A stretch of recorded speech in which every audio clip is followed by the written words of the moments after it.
ఇలా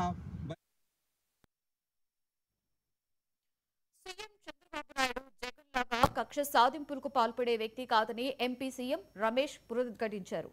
చంద్రబాబు వ్యక్తిత్వం ఏంటో అందరికీ తెలుసు అన్నారు. పెద్దిరెడ్డి మీద కక్ష సాధించాలి అనుకుంటే 1996లోనే ఉమ్మడి ఆంధ్రప్రదేశ్గా ఉన్నప్పుడు ఆయనపై కక్ష సాధించేవారని స్పష్టం చేశారు.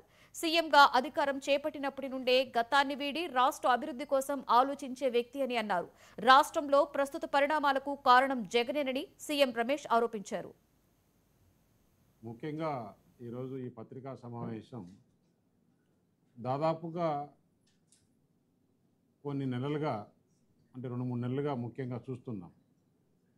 జగన్మోహన్ రెడ్డి ఎక్కడ ఎవరిని అరెస్ట్ చేసి జైల్లో పెడితే అక్కడికి వెళ్ళి వాళ్ళని పరామర్శించి ఆయన పెట్టే ప్రెస్ మీట్లు మనం చూసాం. నిన్నైతే మరీ నెల్లూరులో పరాకాష్ఠకు పోయి ఏ విధంగా మాట్లాడుతున్నాడు?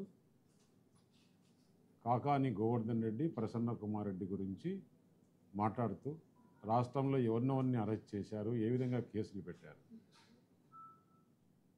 ఒకటి జగన్మోహన్ రెడ్డి వైసీపీ నాయకులు ఆలోచన చేసుకోవాల్సిన విషయం,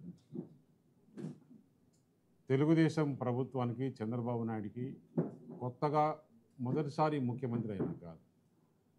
ఆయన 1996-97లో మొట్టమొదటిసారిగా ముఖ్యమంత్రి అయ్యాడు. ముఖ్యంగా